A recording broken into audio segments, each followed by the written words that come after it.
And what is up, everybody? Okay, it's been a while since I posted something. I know I said I was going to give everybody a week for Thor Ragnarok, and then well, mind you, I said I'd give everybody a week, and then I wasn't able to post the video up till a week later because YouTube was giving me issues.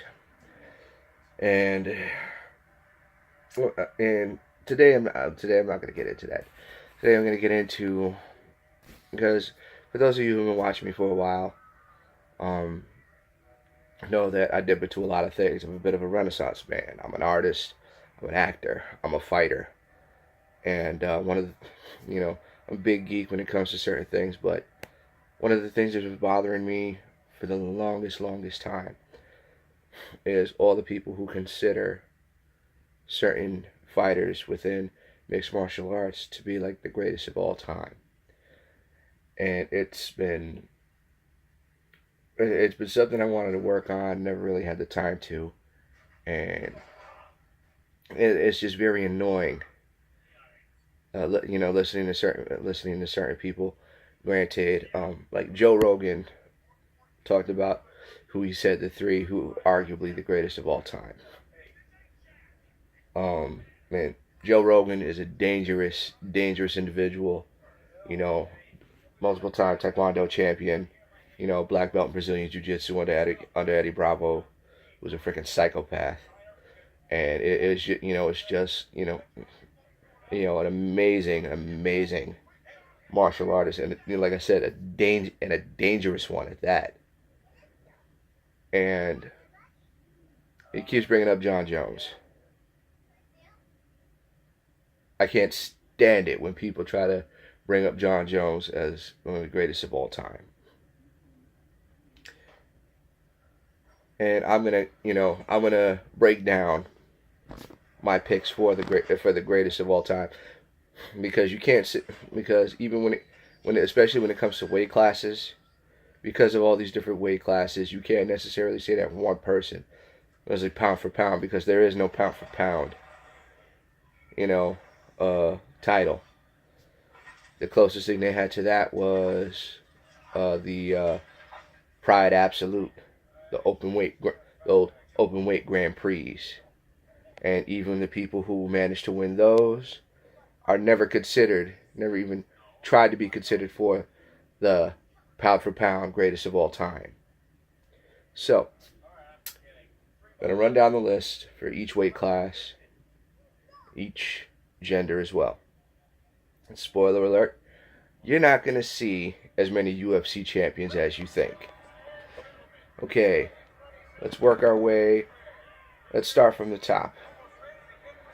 The top not being super heavyweight division, even though there are plenty of professional organizations that have super heavyweight championships, but those organizations are considered regional, not considered international. Therefore, they will not. Therefore, Guinness Records doesn't recognize them. I found that out the hard way when I was defending the fact that Butterbean is truly the first professional fighter to win world championships in both boxing and mixed martial arts. And they don't want to, they won't recognize him for that. They gave it to Holly Holm. Nothing against Holly Holm, first female to do it, but not the first athlete. That being said, so starting with heavyweight, Fedor Emelianenko. I like seriously, no heavyweight champion in UFC's history has ever come close to doing what Fedor Emelianenko has done. But when when Pride had the best everything, he was the top dog. He was heavyweight champion, and then he won the heavyweight Grand Prix like it was nothing. Anybody and everybody they put in front of him, he laid waste to like it was nothing. Shortly after that, he's made the WAMA heavyweight champion. Suffers a small losing streak, gets back on the winning horse. Lost again recently. Is like one of the one of the dumbest things I've ever seen. But Randy Couture could, never did what he did. Frank Mir never did what he did. Brock Lesnar, sure as hell, never did what he did. Stipe Miocic right now, he's the current champ. Not really given the chance to really spread his wings and go all out. But as far as what has been done, Fedor. That enough said. Greatest 205 pounder, light heavyweight. I want to say 205 pounder because you had in Pride it was the middleweight division, and in UFC it was middleweight, then switched to light heavyweight. So Vanderlei Silva. For the same reason Fedor Emelianenko is top dog. It's the same thing with Vanderlei Silva. He first shows up in UFC, not necessarily, didn't necessarily get the best breaks in UFC. His first fight, he gets knocked out by Vitor Belfort. His second fight, he wins by a vicious knockout. His third fight, he's given a title shot against Tito Ortiz. Tito Ortiz just took him down and smothered him, for all 5 rounds of that fight to win the vacant middleweight title at the time. So when he starts fighting in Pride, he lays waste to everybody that they put in front of him for 5 years. And these guys were the best, including Kazushi Sakuraba. He beat up 3 different times. Sakuraba, the Gracie Killer, one of Japan's crown jewels as far as like professional wrestlers and fighters. And Quentin Rampage Jackson just destroyed him twice. This is a man who destroyed the light heavyweight division twice. Laid waste to them leading up to him winning the belt. Laid waste to them leading up to him winning the first ever middleweight Grand Prix. All the way up to, his fight with Mark Hunt. I think he got robbed. But that was a hell of a fight. Mark Hunt really took it to him. He really took it to Mark Hunt. And it was a good fight. Personally, I think, they made the wrong decision, but that was his first loss in 5 years. And then the only reason I believe he lost the 2005 middleweight Grand Prix was because he didn't want to fight Shogun, his teammate, in the finals. So he, it seems like he threw the fight against Ricardo Arona because Ricardo Arona was given a title shot immediately after for beating him in the Grand Prix, and he steamrolls Ricardo Arona. Then he fights in the Absolute Grand Prix. When John Jones is talking about, he's supposedly going to fight heavyweight, never has. Vanderlei Silva fought heavyweights 4 times. Not the best record, but he still jumped up and did it. John Jones never has. Something like that can't be seen anywhere. Then you have for the middleweight, greatest middleweight of all time, Anderson Silva. Okay, Anderson Silva. I never necessarily liked his style, that long, lanky style, just more or less keeping everybody at bay. And with the man that had one huge flaw in his game that got exploited a lot. The man had no takedown defense.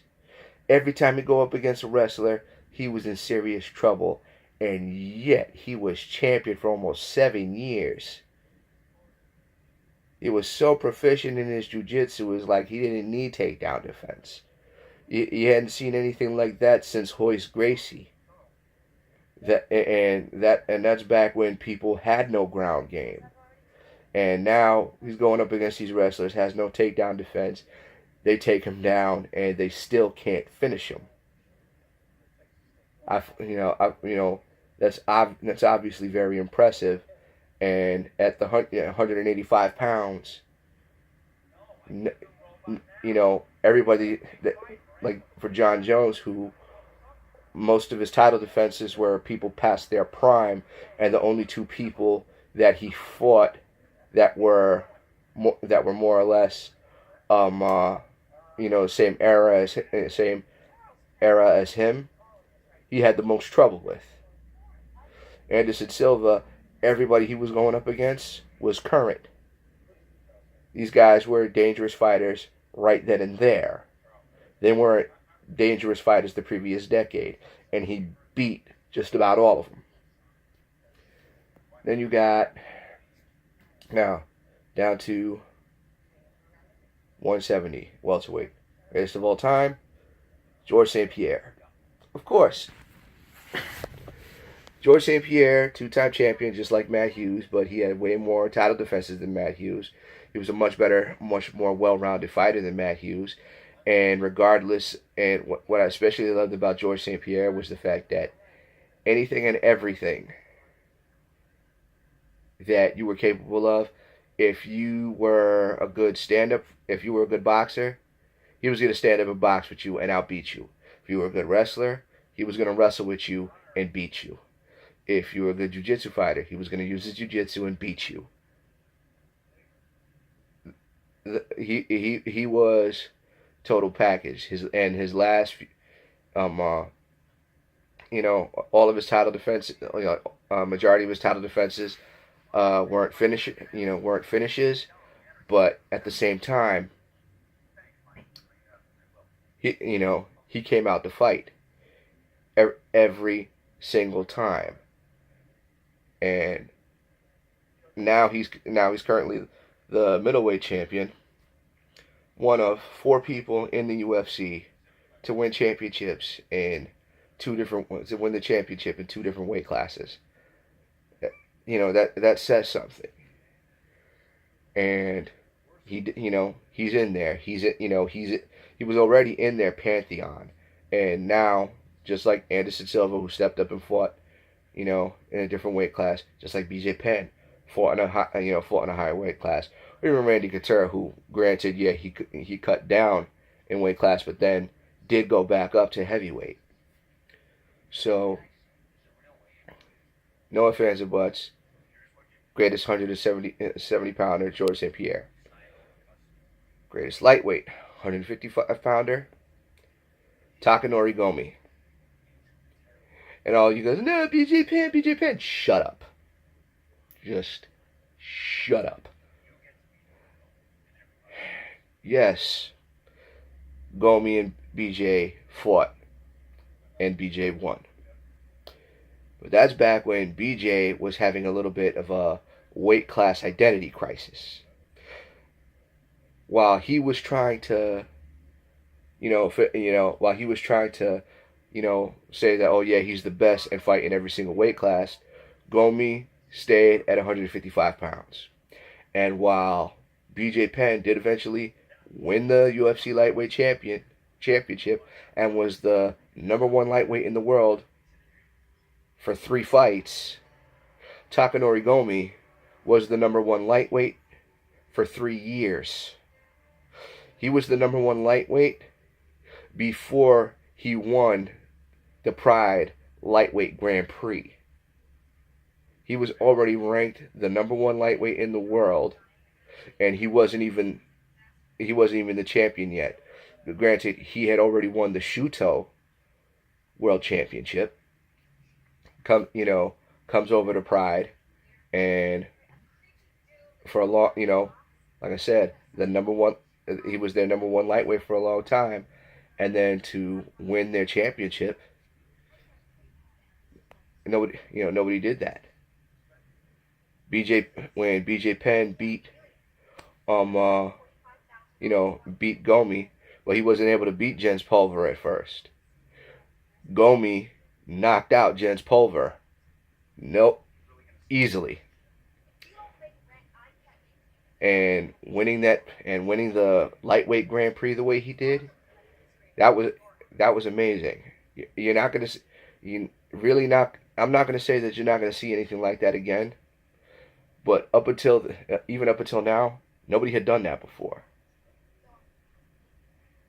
And no, Gomi, not necessarily very well rounded, but as of right now, greatest 155 pounder so far. Now we go into the junior weight classes. So, greatest featherweight, Jose Aldo. Jose Aldo, 10-year win, 10-year win streak. Nobody's come close to that. Between his 10-year win streak, between him being, the WEC and UFC featherweight champion for so long, and just destroying just about everybody they put in front of him. I think when he lost to Conor McGregor, personally, I think the fight was stopped a bit early. I'm not saying he didn't get knocked down. I'm not saying he didn't get rocked. I just said I think the fight was stopped a little bit early. That's it. Jose Aldo, a greatest featherweight so far. Going to bantamweight. Now you're talking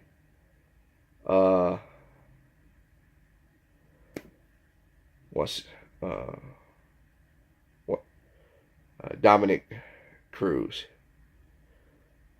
WEC champion, longtime WEC champion, to become UFC champion. Forced to relinquish the belt due to injury, and to come back and win it the way he did. He deserves it. Then to defend it, and the way he fought when he lost the belt, the way he was fighting, basically playing to that dude's cockiness, he deserved to lose the belt. Okay, but up until now, he's the greatest. He's the greatest bantamweight so far. Now, flyweights. Demetrius Johnson, UFC's only flyweight champion, the first and only flyweight champion, already has more title defenses than any other champion before him. Everybody they put in front of him, they can't touch him. Just like with George St. Pierre, if you're a boxer, he'll outbox you. If you're a wrestler, he'll out-wrestle you. Doesn't matter. Whoever you set in front of him, he's gonna knock him down. He's gonna knock him down quick. Even when they had the Ultimate Fighter, where they had they literally gave a shot to every bantamweight champion from 16 different promotions. Not bantamweight, flyweight champion from 16 different promotions, and the one guy to win all that still wasn't good enough. Beats 15 other guys, still wasn't good enough to beat Demetrius Johnson. Going into the females. Greatest 145 pounder, no offense but Chris Cyborg. Now I've gotten on Chris Cyborg a lot because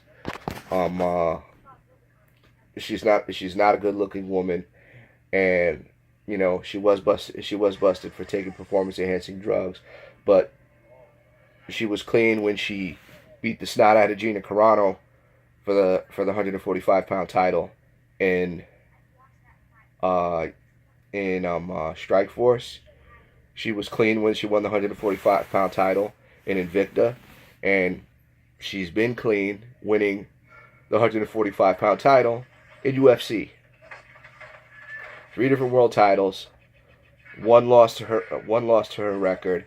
just a dangerous, vicious, violent woman who she's so strong, just an absolute monster, and just straight up, just a straight up beast when it comes to that. So for me to not bestow that honor upon her would be severely wrong. Greatest female bantamweight champion, Ronda Rousey. Current champion, has yet to do anything close to what Ronda Rousey has done. Ronda Rousey really, really helped establish that Gina Carano put women's MMA on the map. Ronda Rousey made sure it stayed there. And because of Ronda Rousey, now UFC has three different women's weight classes. Hopefully going into more. And like I said, she's a judo Olympian, an Olympic bronze medalist at that, which is very difficult to do. Then Strikeforce women's champion, UFC women's champion. You really can't take anything away from her. Did I like her as a person? Did I respect her as a person? No. I thought she was a brat, and when she lost to Holly Holm, she deserved to get her ass kicked. But I'm not taking anything away from her. Nobody could do what she did at the time that she did it. And the current champion, nobody really likes. She's not exciting to watch. She's not pretty to look at. And like I said, I've said it about her. She's Anderson Silva with breasts. Using that long lanky style, and she's had some trouble with some of these females.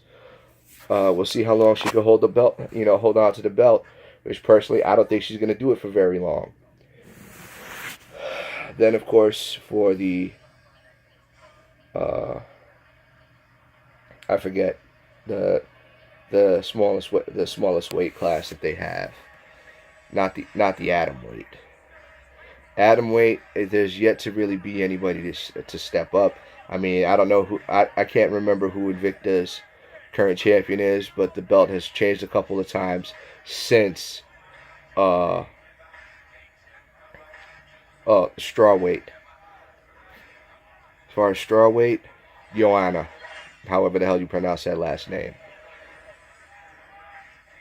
She won the belt devastating fashion, defended it on more than one occasion in devastating fashion. Clearly underestimated Thug Rose, came up with all these different excuses like a lot of women do, unfortunately. But as far as exciting to watch and just straight up in your face, ready to, just ready to take it to you, and for somebody who defended it as many times as she did, nobody's done that. Nobody's done that prior to her. So, Joanna, so far, greatest strawweight champion. Now you got, like I said, with atom weight, there hasn't really been any standouts so far. Then you go to, remember how I said the whole pound. There's no pound. The only thing you could say about pound for pound was open weight. Now, when you think open weight, you think no weight classes. So you're going to automatically say, oh, yeah, Royce Gracie. No. Oh, but Royce Gracie won, 3 of the first, 4 UFC tournaments. And the first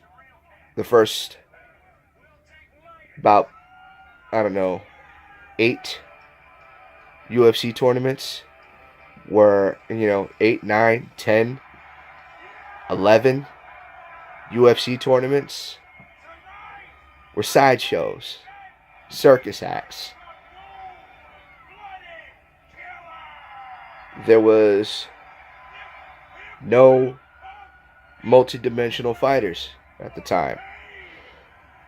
You know, you either stood up or you grappled. And then if you grappled, you didn't have jiu-jitsu. So now you got somebody who has jiu-jitsu versus people with no jiu-jitsu, and he beats everybody without jiu-jitsu. Impressive, because he was the smallest guy in all the tournaments that he fought in. But these guys were not what we have today. You know, it's not like these guys were established stars in, at the time, no holds barred fighting. The closest thing that the only time you have established stars is in a Grand Prix. The only Grand Prix that Royce Gracie ever fought in, we already know, he runs into a brick wall by the name of Kazushi Sakuraba.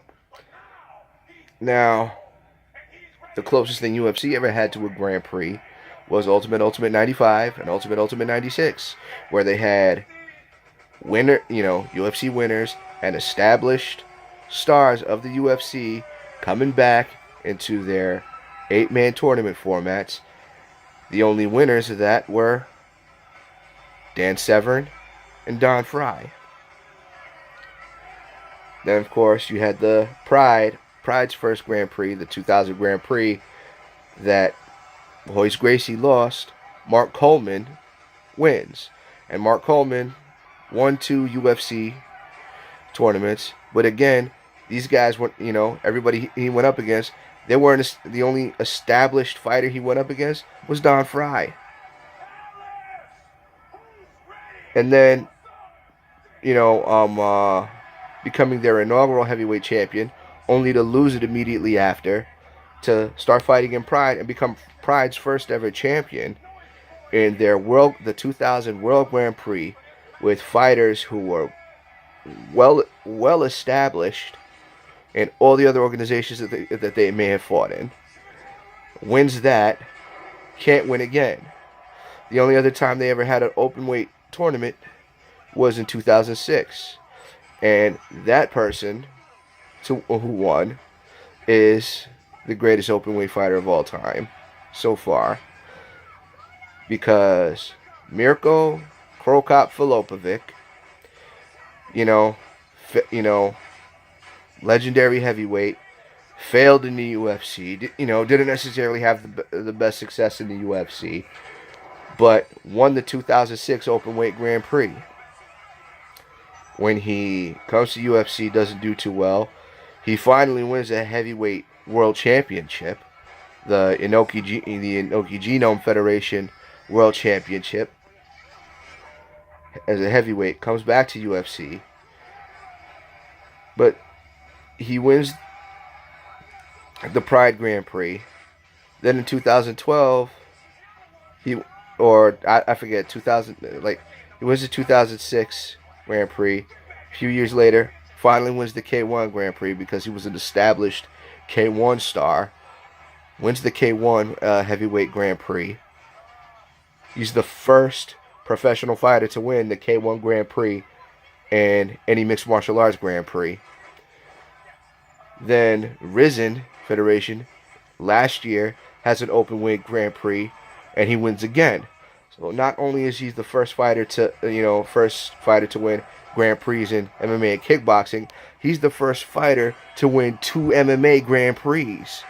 He's the only fighter to win 2 MMA Grand Prix. He's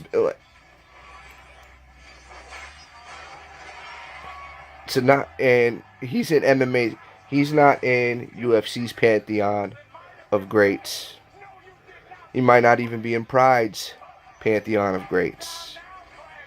But in mixed martial arts, especially when it comes to the fact that to have won 2 Grand Prix like that, especially 10 years apart from each other, like that, by this time, like, you're supposed to be, send out to pasture, and he comes out and wins like that. Good for him. So this is my list of the greatest of all time. You want to disagree with me? You're wrong, but you're still entitled to your opinion. I'm done talking. You guys have a good night.